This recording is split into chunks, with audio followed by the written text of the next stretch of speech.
Welcome to CG शिक्षा। मैं D निशा sir. जैसा कि हम लोग देख रहे हैं क्लास 10th मैथमेटिक्स के 11 चैप्टर का लास्ट एक्सरसाइज को देख रहे हैं। इस एक्सरसाइज में ये चैप्टर फिनिश है। क्लियर। तो निम्नलिखित आकृतियों का कौन से युग्म समरूप नहीं है और क्यों, इस चीज को हमको जानना है। तो समरूप वाला जो चैप्टर था आप लोग क्लास 9 के बेस पे पढ़े हैं, क्लास 8 के बेस में पढ़े हैं भाई, कि समरूप किस चीज को कहा जाता है, किस चीज को कहा जाता है। सममिति के बेस पे भी हम उस चीज को देख चुके हैं। क्लियर। आप छोटे छोटे क्लास में मेरे इस तरह क्लास में इस तरीके से पढ़े हैं कि कोई आप लोगों को किस तरीके से त्रिभुज के बेस में है। देखिए इस तरीके से, ठीक है। मान लेते हैं कि ए है, ये आप लोगों का बी है, ये आप लोगों का सी है, ये आप लोगों का पी है, ये आप लोगों का क्यू है, ये आप लोगों का आर है। ठीक है। और ये मान लेते हैं कि हम लोग यहाँ पर ये बोला गया है कि त्रिभुज ए बी सी समरूप है। त्रिभुज ए बी सी समरूप है त्रिभुज पी क्यू आर की। त्रिभुज ए बी सी समरूप है त्रिभुज पी क्यू आर की। ठीक है। त्रिभुज ए बी सी समरूप है त्रिभुज पी क्यू आर की। त्रिभुज ए बी सी समरूप है त्रिभुज पी क्यू आर की। तब यहाँ से हम लोग ये चीज़ देखते हैं, ये समरूप होता है मतलब यहाँ से हम लोग ये मानते हैं भाई कि जो ए बी है, इस ए बी के बराबर क्या होता है, पी क्यू होता है। इस ए बी के बराबर क्या होता है, पी क्यू होता है। और इस बी सी के बराबर क्या होता है बोलने से ये क्यू आर होता है। इस बी सी के बराबर क्या होता है बोलने से ये क्यू आर होता है। और ये ए सी के बराबर क्या होता है बोलने से ये आप लोगों का पी आर होता है। ए सी के बराबर क्या होता है बोलने से आप लोगों का पी आर होता है। ठीक है। ये चीज़ होता है हम लोगों का साइड के बेस पे। साइड के बेस पे हम लोग इस चीज़ को देखते हैं। और अगर एंगल के बेस पे देखते हैं हम लोग, अगर एंगल के बेस में, तो angle A equal to angle P के बेस से हो जाता है, और angle B equal to angle Q हो जाता है, और angle C equal to angle R हो जाता है। ए के बेस पे पी होता है, बी के बेस पे क्यू होता है, सी के बेस पे आपका आर होता है। ये आप लोगों का एंगल की दृष्टि से होता है। ये किस दृष्टि से होता है बोलने से ये आप लोगों को एंगल की दृष्टि से होता है। ठीक है। एंगल की दृष्टि से ये हो जाएगा। तो यहाँ से हम लोग ये बोल सकते हैं त्रिभुज एबीसी समरूप है त्रिभुज पी क्यू आर के बेस पे। अगर ये 4 है तो ये भी 4 है, अगर ये 5 है तो ये भी आपका 5 हो जाएगा, ये 7 है तो ये भी आपका क्या हो जाएगा, 7 हो जाएगा। इस तरीके से। क्लियर। तो ये समरूप के बेस में होता है। तो कौन से युग में समरूप है, कौन से युग में समरूप नहीं है, इस दृष्टि से हम लोगों को इस क्वेश्चन को सॉल्व करना है। क्लियर। जैसे कि आप लोग सममिति के भी चैप्टर में इसी प्रकार का कंटेंट को भी आप लोग पढ़ते थे भाई, तो उसी के अकॉर्डिंग में हम लोग यहाँ से इस चीज़ को जानते हैं। ठीक है। कि उस अकॉर्डिंग में ये आपका किस तरीके से होता है, किस बेसिस पे होता है, उस चीज़ को यहाँ से देखते हैं हम लोग।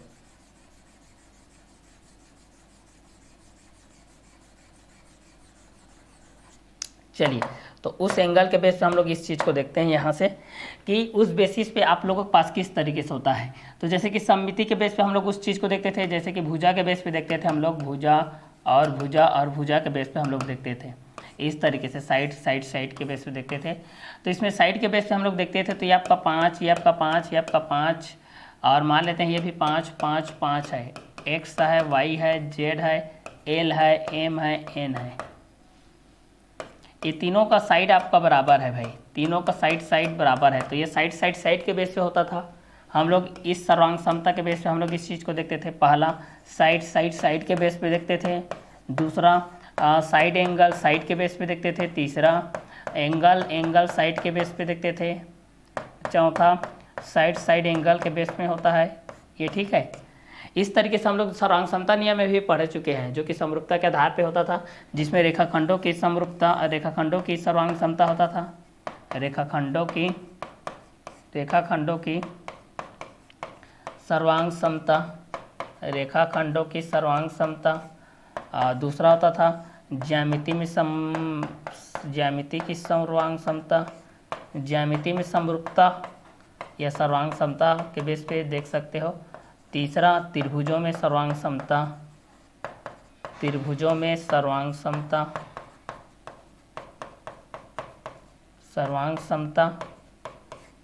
और चौथा त्रिभुजों में सर्वांग समता, चौथा चतुर्भुजों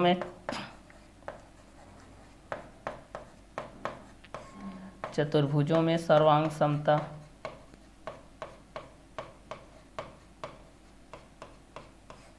इस तरीके से कई पार्ट में आप लोग देख चुके हैं, जिसके अंतर्गत ये सारी चीज़ें आती हैं। रेखाखंडों के सर्वांग समता के बेस पे, ज्यामिति में समरूपता के बेस पे, त्रिभुजों में सर्वांग समता के बेस पे, चतुर्भुजों में सर्वांग समता के बेस पे, ये सारी चीज़ें आप लोगों के पास आती है। तो चलिए इसका आगे का कंटेंट को देखते हैं हम लोग। अब इसका आगे का कंटेंट किस प्रकार से होता है, ये किस तरीके से आता है, इस चीज़ को यहाँ से देखते हैं हम लोग।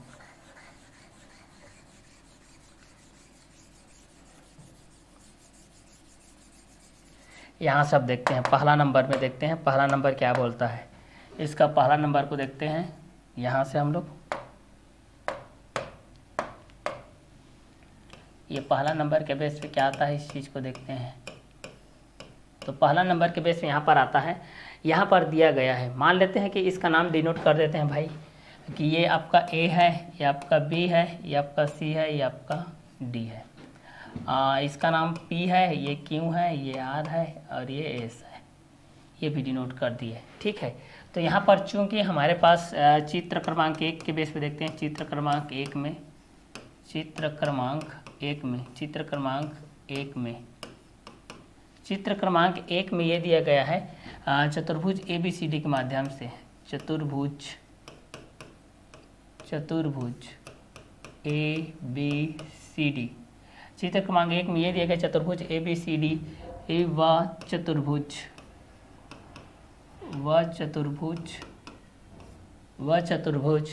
PQRS। चित्र क्रमांक 1 में चतुर्भुज ABCD व चतुर्भुज PQRS में दोनों युग्म, दोनों चतुर्भुज आपस में, दोनों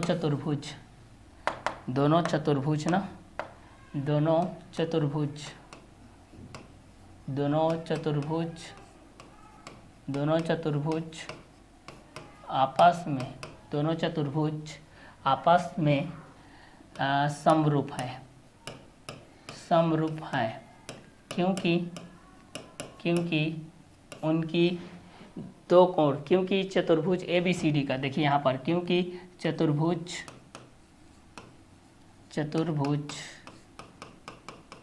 ABCD का एंगल B इक्वल टू 120 और angle C equal to 60 degree दूसरे चतुर्भुज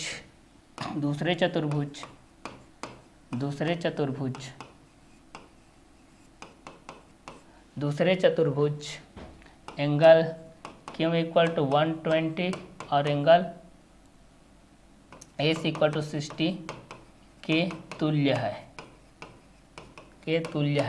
इसलिए दोनों त्रिभुज आपस में समरूप हैं, इसलिए वे एक दूसरे के क्या है, समरूप है इसलिए वे एक दूसरे के समरूप हैं। ठीक है, इसलिए वे एक दूसरे के क्या हैं, समरूप हैं। तो चित्र क्रमांक 1 की दृष्टि से हम लोग इस चीज़ को देखें कि चित्र क्रमांक 1 में चतुर्भुज ABCD व चतुर्भुज PQRS में दोनों चतुर्भुज आपस में समरूप हैं, क्योंकि चतुर्भुज ABCD का angle B equal to 120, angle C equal to 60, दूसरे चतुर्भुज angle Q equal to 120, angle S equal to 60 के तुल्य है, वे एक दूसरे के समरूप हैं। चित्र क्रमांक 1 की दृष्टि से अगर हम इस चीज़ को देखते हैं ABCD के बेस पे और दूसरा PQRS के बेस पे, जब हम इस चीज़ को देखते हैं तो क्लियर। अब यहाँ से आप लोग ये चीज़ को भी देख सकते हैं, जैसे यहाँ पर एंगल के बेस पे देखेंगे हम लोग, PQRS के बेस पे देखेंगे तो ठीक है। तो सेकेंड के लिए हम लोग देखते हैं, तो सेकेंड चीज़ के लिए यहाँ से भी हम लोग इस चीज़ को देखते हैं सेकेंड डायग्राम के बेस पे। तो सेकेंड के भी हम लोग यहाँ से देखते हैं, चलिए सेकेंड के लिए हम लोग यहाँ से देख लेते हैं, इस चीज़ को मान लेते हैं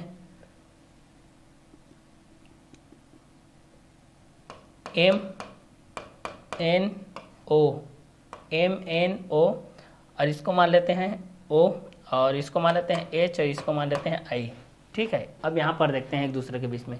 अब चित्र क्रमांक 2 की दृष्टि से देखते हैं इस चित्र को। चित्र क्रमांक 2 से हम लोग देखते हैं भाई, इस चीज़ को देखिए। चित्र क्रमांक 2 के बेस पे हम लोग इस चीज़ को देखते हैं, जहाँ पर ये चीज़ लिखाया है, देखिए पहला OMN और OHI के बेस पे हम लोग मार रहे हैं। मतलब चित्र क्रमांक 2 की दृष्टि से हमारे पास ये चित्र इस तरीके से डायग्राम के बेस पे दिया गया है हमारे पास, ये देखिए यहाँ से। ठीक है, ये आप लोगों का M की दृष्टि से है, ये आपका M के दृष्टि से है, ये आपका N, ये M है, ये N है और ये आपका O है। ठीक है, और ये आपका H है और ये आपका क्या है, I है। और यहाँ पर हम लोग दो चीज़ देख रहे हैं भाई, यहाँ से कि इसका जो तुल्य है वो 10 के बेस पे है और इसका जो तुल्य है वह 15 के बेस पे है, और यहाँ जो तुल्य है वह 18 के बेस पे है और यहाँ जो तुल्य है वह 12 के बेस पे है। क्लियर? चलिए अब यहाँ से हम लोग इस चीज़ को देखते हैं। तो यहाँ पर इस चीज़ को देखते हैं तो ये वाला और ये वाला कोण क्या होता है? शीर्षाभिमुख कोण होता है। ये दोनों कोण क्या होते हैं? शीर्षाभिमुख कोण। तो शीर्षाभिमुख कोण के बेस पे, शीर्षाभिमुख कोण से ये दोनों युग्म भी, ये दोनों युग्म भी, ये दोनों युग्म भी समरूप होंगे। ये दोनों युग्म भी क्या हो जाएंगे? समरूप हो जाएंगे। ठीक है, क्योंकि यहाँ पर ये 10 और 8 28 हो रहा है और यहाँ से 15 और 12 के बेस पे हम लोग देखेंगे तो 10 15 18 12 के बेस पे ये चीज़ हो जाएगा, तो ये समरूप हो जाएगा। लेकिन थर्ड नंबर के एंगल की दृष्टि से देखेंगे तो ये आप लोगों का समरूप नहीं होगा। जो थर्ड है इसका जो युग्म होगा ये आप लोगों का थर्ड, चित्र क्रमांक 3 समरूप नहीं होगा। चित्र क्रमांक 3 का दोनों युग्म समरूप नहीं होगा। ठीक है, तो जैसे कि चित्र क्रमांक फर्स्ट के बेस पे हम लोग इस चीज़ को देख लिए कि चित्र क्रमांक फर्स्ट में चतुर्भुज ABCD1 चतुर्भुज PQRS में दोनों चतुर्भुज आपस में समरूप है, क्योंकि चतुर्भुज ABCD का angle B = 120 degree, angle C = 60 degree और दूसरे चतुर्भुज angle Q = 120 degree, angle AC = 60 degree के तुल्य है, तो वे एक दूसरे के समरूप होते हैं। तो चित्र क्रमांक सेकंड की दृष्टि से ये दोनों एक दूसरे के तुलनात्मक अध्ययन के बेस पर शीर्षाभिमुख कोण से दोनों युग्म बराबर हो गए। यहाँ पर चित्र क्रमांक थर्ड के दोनों युग्म आपस में समरूप भी नहीं होंगे। ठीक है, यह फर्स्ट क्वेश्चन के बेस पे हो गया, ये आप लोगों के फर्स्ट क्वेश्चन के बेस में हो गया। क्लियर? अब आगे के क्वेश्चन को देखते हैं। दूसरा क्वेश्चन, मेघा ने 2 समरूप पतंगे बनाई। बड़ी पतंग का विकर्ण बराबर छोटी पतंग के विकर्ण का 1.5 गुना है, तो स्केल गुणक क्या होगा? ठीक है, तो यहाँ पर स्केल गुणक हमको करना है। क्लियर? तो चलिए पहला देखते हैं, उत्तर के बेस पे हम लोग, 16 के बेस पे हम लोग इस चीज़ को देखते हैं। चलिए 16 करते हैं भाई इस क्वेश्चन के बेस पे। इस क्वेश्चन को हम लोग यहाँ से 16 करते हैं।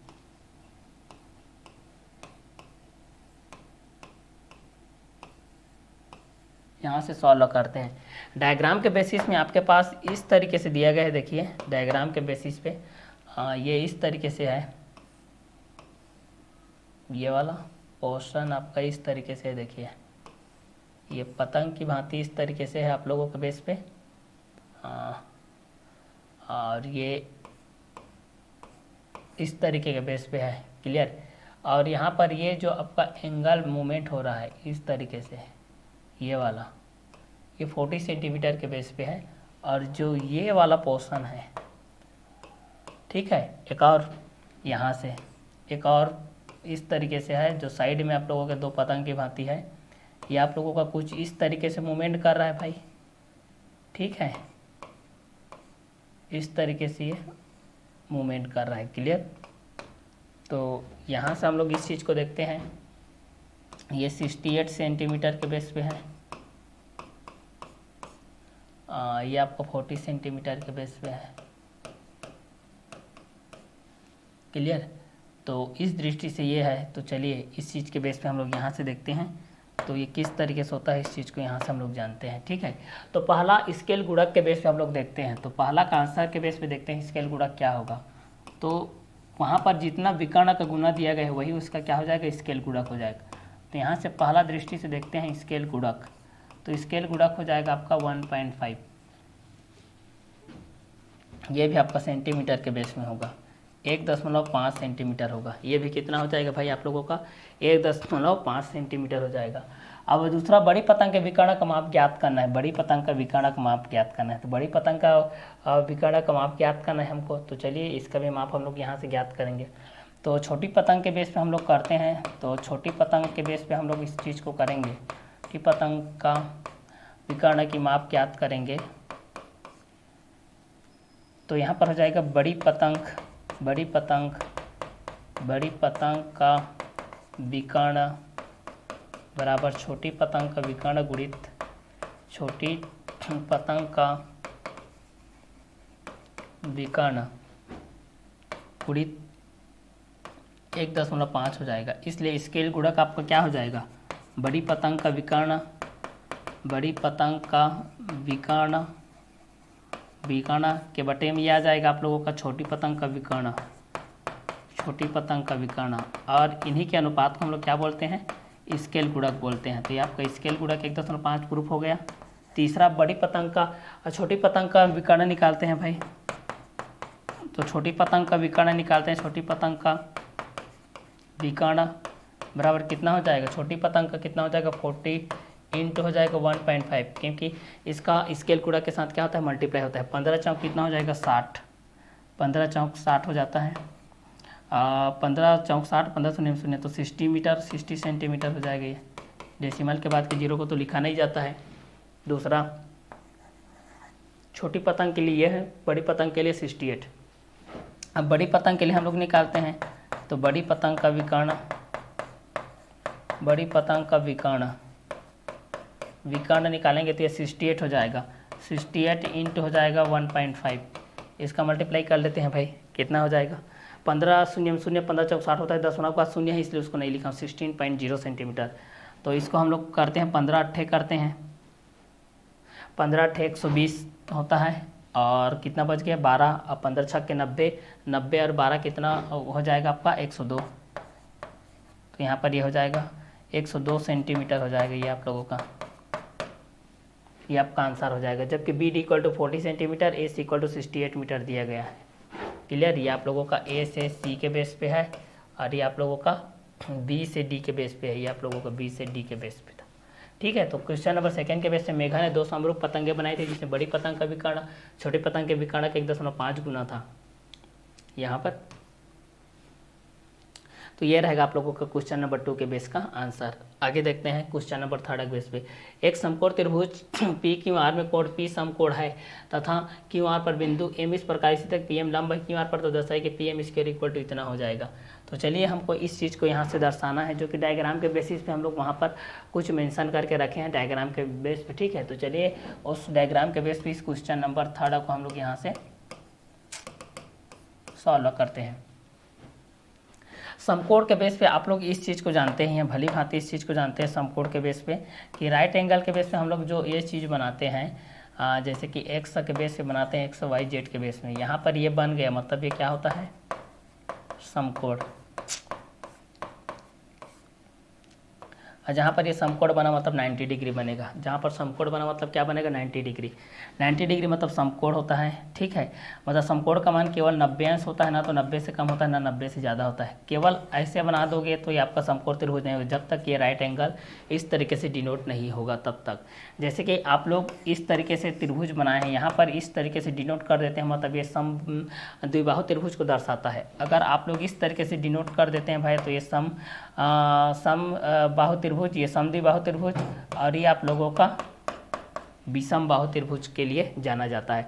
तो इस तरीके से अगर हम लोग इस चीज़ को देखते हैं डायग्राम के थ्रू से, तो डायग्राम के बेसिस पे जब हम इस चीज़ को देखते हैं, चाहे वह एक्स के बेसिस पे हो, चाहे वाई के बेसिस पे हो, चाहे जेड के बेसिस पे हो, चाहे हम लोग इस चीज़ को चाहे एल की दृष्टि से देखें, एल एम एन की दृष्टि से देखें, या फिर पी क्यू आर की दृष्टि से देखें, या फिर X dash Y dash Z dash की दृष्टि से देखें, किसी भी एंगल से देखें, ये आप लोगों का डिपेंड होता है उसका शो करने का तरीका किस तरीके से होता है। क्योंकि मैथमेटिक्स हमें हर एंगल का, हर डायरेक्शन में, हर डायग्राम के बेस में क्या एंगल है, क्या किस तरीके से उसको दर्शाना चाह रहा है, इस चीज़ की जानकारी बताना बहुत ही आवश्यक होती है। ठीक है, तो चलिए अब इस डायग्राम के बेस पे हम लोग इस क्वेश्चन को क्या करते हैं, सॉल्व करते हैं भाई।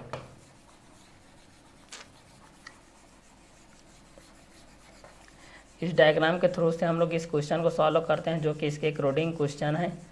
तो इस क्वेश्चन के बेस पे हम लोग इस चीज़ को देखते हैं भाई।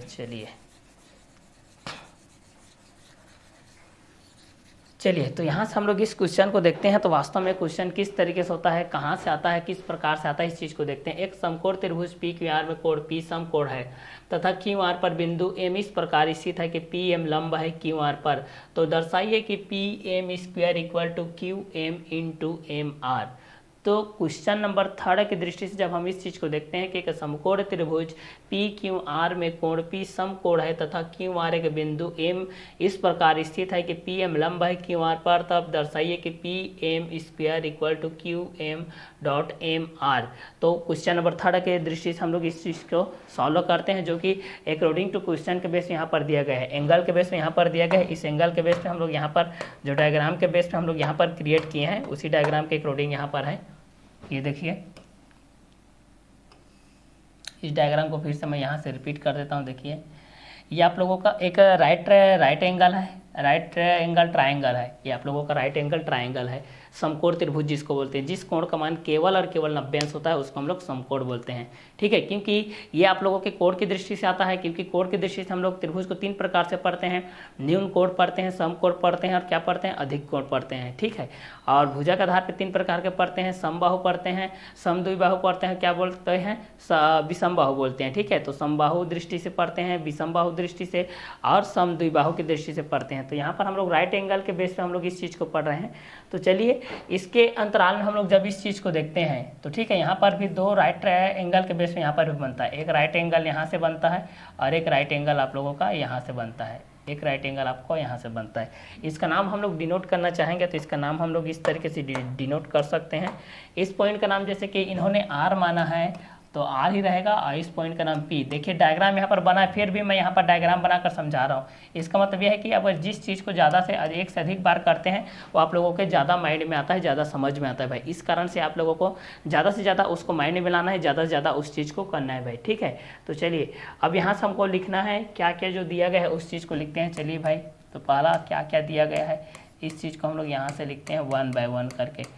वास्तव में क्वेश्चन के बेसिस पे किस तरीके से है, इस चीज़ को 1 बाय 1 करके हम लोग यहाँ पर डील करते हैं। ये किस तरीके से आता है, किस बेसिस पे आता है, इस क्वेश्चन को हम लोग यहाँ से डील करते हैं। तो एक समकोण त्रिभुज पी क्यू आर में कोण पी समकोण है तथा क्यू आर पर बिंदु एम इस प्रकार स्थित है कि पी एम लंब है क्यू आर पर, तो दर्शाइए कि P M square equal to Q M dot क्या दिया गया है, एम आर। तो दिया है हमारे पास, देखिए ठीक है, दिया है पी एम। ठीक है, एंगल P इक्वल टू हो जाएगा 90 डिग्री। ठीक है, समकोण ये देखिए दूसरा यहाँ पे हम लोग एक चीज़ मान सकते हैं PMQ, दूसरा मान सकते हैं PMQ इक्वल टू भी 90 डिग्री हो जाएगा और PMR इक्वल टू भी 90 डिग्री हो जाएगा।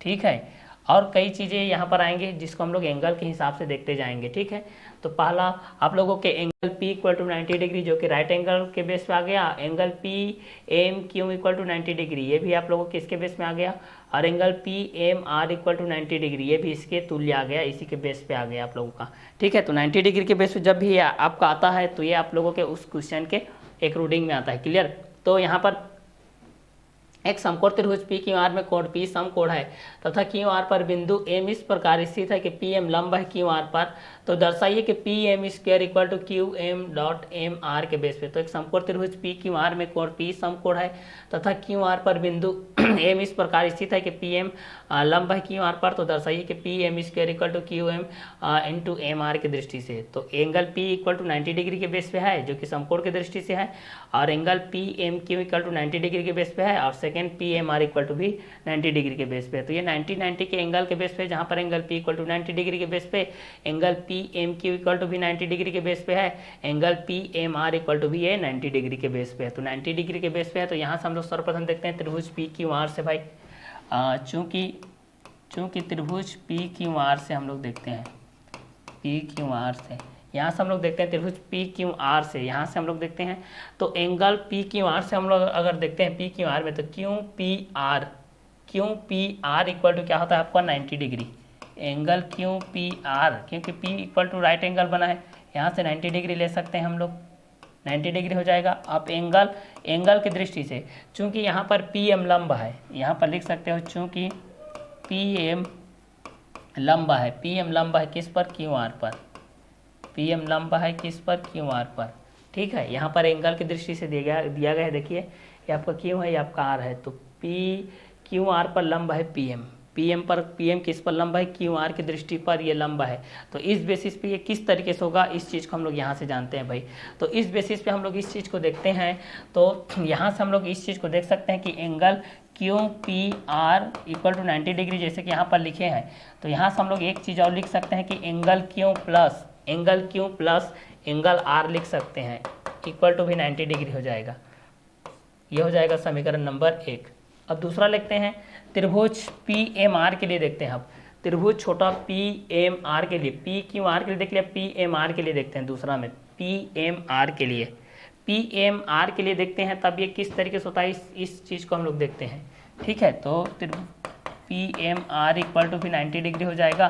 तो इस बेसिस पे हम लोग इस चीज़ को देखेंगे। तो यहाँ पर ये कितना हो जाएगा, एंगल आर प्लस ये आर पी एम हो जाएगा। ये आर पी एम या पी एम आर किसी भी एंगल, क्योंकि पी आपका राइट एंगल बना है इसलिए इसको बीच में रखना है भाई। तो ये भी आप लोगों का 90 डिग्री के बेस पे हो जाएगा। ये आपका समीकरण नंबर 2 हो जाएगा। क्लियर। अब चूंकि हम जानते हैं यहाँ से, चूंकि हम जानते हैं कि पी एम आर व त्रिभुज पी एम क्यू से संलग्न भुजाओं के अनुपात के बेस पे हम लोग ये चीज़ को जानते हैं भाई। किसके अनुपात के बेस पे जानते हैं, संलग्न त्रिभुजों के अनुपात के बेस में जानते हैं हम लोग। किसके अनुपात के बेस पे जानते हैं हम लोग, संलग्न त्रिभुजों के अनुपात के बेस पे हम लोग ये जानते हैं। तो पी एम आर व त्रिभुज पी क्यू एम आर के बेस पे देखते हैं। तो पहला क्या हो जाएगा, आर एम के बटे क्या हो जाएगा, एम पी हो जाएगा, इक्वल टू यहाँ से दूसरा में देखेंगे तो क्या हो जाएगा, पी एम। ठीक है, पी एम के बटे क्या हो जाएगा, अगर आर एम के बटे पी एम है, ये आर एम के बटे ये क्या है आप लोगों का, पी एम है। आर एम के बटे ये आपका क्या है, पी एम है, और ये पी एम के बटे क्या हो जाएगा, क्यू एम हो जाएगा। ठीक है, क्योंकि दोनों के भुजाएं आपस में क्या है, बराबर है, संलग्न है। यहाँ से गुणा करेंगे तो क्या हो जाएगा, क्रॉस मल्टीप्लाई करेंगे तो पी एम का स्क्वायर इक्वल टू हो जाएगा Q M into M R. और यही हमको क्या करना था, प्रूव करना था। यही हमारा राइट हैंड साइड है, left hand side equal to right hand side. और यही को हमको क्या करना था, प्रूव करना था। It's prove that. ठीक है, क्योंकि यहाँ पर दोनों त्रिभुज आपस में क्या है, बराबर हैं। तो यहाँ पर त्रिभुज पी एम आर का त्रिभुज पी एम क्यू, इस तरीके से इस चीज़ को भी लिख सकते हो, जो कि एक समकोण त्रिभुज पी क्यू आर में कोण पी समकोण है तथा क्यू आर पर बिंदु एम इस प्रकार से है कि पी एम लंब है क्यू आर पर तो दर्शाए के। तो ये आप लोगों की क्वेश्चन नंबर 3 के बेस पे है। क्लियर। चलिए इसके आगे क्वेश्चन को देखते हैं, क्वेश्चन नंबर 4 तक। एक समबाहु त्रिभुज ए बी सी की भुजा 2 है, इसके प्रत्येक शीर्ष लंब की लंबाई ज्ञात कीजिए। इसके शीर्ष लंब की लंबाई ज्ञात करना है हमको। तो चलिए इस क्वेश्चन को भी हम लोग यहाँ से सॉल्व करते हैं क्वेश्चन नंबर 4 तक की दृष्टि से। यहाँ से आप लोग तो ये चीज़ जानते ही होते हैं कि जो पाइथागोरस प्रमेय होता है, पाइथागोरस प्रमेय क्या होता है, लंब का वर्ग कर्ण का वर्ग बराबर लंब का वर्ग प्लस आधार का वर्ग, ये इसके तुल्य होता है। जैसे जैसे हम लोग लंब के बेस पे बढ़ते जाते हैं, जैसे कि कोई भी राइट एंगल लेते हैं, राइट एंगल इस तरीके से हम लोग अपने से डिनोट करते हैं। कोई भी राइट एंगल के बेस पे इस तरीके से लेते हैं, ये ए की दृष्टि से, ये बी की दृष्टि से, सी की दृष्टि से होता है। इसको हम लोग कर्ण बोलते हैं। ठीक है, क्योंकि समकोण के सामने वाला कर्ण कहलाता है और एंगल थीटा यहाँ पर बनता है, तो ये आपका लंब कहलाता है और ये आप लोगों का क्या कहलाता है, आधार कहलाता है। तो पाइथागोरस प्रमेय से हम लोग ये जानते हैं कि जो कर्ण की भुजा होती है वह शेष 2 अन्य भुजाओं के वर्ग के योग के बराबर होती है। मतलब कर्ण का वर्ग बराबर लंब का वर्ग प्लस क्या होता है, आधार का वर्ग। ये चीज़ जानते हैं। अगर हमारे पास अगर दोनों में से कोई भी 2 कंटेंट हैं तो हम तीसरा कंटेंट को निकाल सकते हैं। अगर आपके पास लंब और आधार पता है तो कर्ण निकाल सकते हैं, और अगर आपके पास लंब निकालना है तो आपके पास कर्ण और आधार का पता होना चाहिए। क्या पता होना चाहिए, कर्ण और आधार का। और अगर आपके पास आधार निकालना है तो आपको पता होना चाहिए कि कर्ण कितनी है और लंब कितनी है। क्लियर। तो बस ये आप लोगों को एक फार्मूलास याद रखना है, एक फार्मूलास के बेस पे आप लोगों के इतने फार्मूलास बनते हैं। क्लियर। तो चलिए इस क्वेश्चन को हम लोग यहाँ से सॉल्व करते हैं भाई। कर्ण का वर्ग बराबर लंब का वर्ग प्लस आधार का वर्ग के बेस पे ये क्वेश्चन है। इस क्वेश्चन के बेस पे हम लोग इस चीज़ को सॉल्व करते हैं। चलिए अब यहाँ से देखते हैं इस क्वेश्चन के बेस पे हमारे पास सॉल्व दिया है।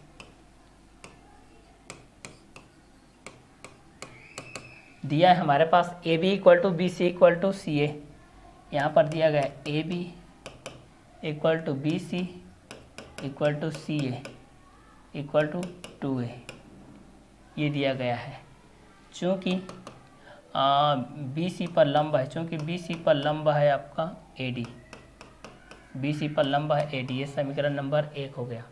अगर यहाँ से हम लोग निकालना चाहेंगे बी डी का वैल्यू, तो बी डी बराबर क्या हो जाएगा, बी डी का वैल्यू निकालना रहेगा तो यहाँ से बी सी माइनस क्या हो जाएगा सी डी बराबर ये कितना हो जाएगा 2a minus A equal to हो जाएगा a। तो बी डी का वैल्यू कितना आ जाएगा, यहाँ से अगर आपको निकालना चाहोगे तो a आ जाएगा ये, ठीक है।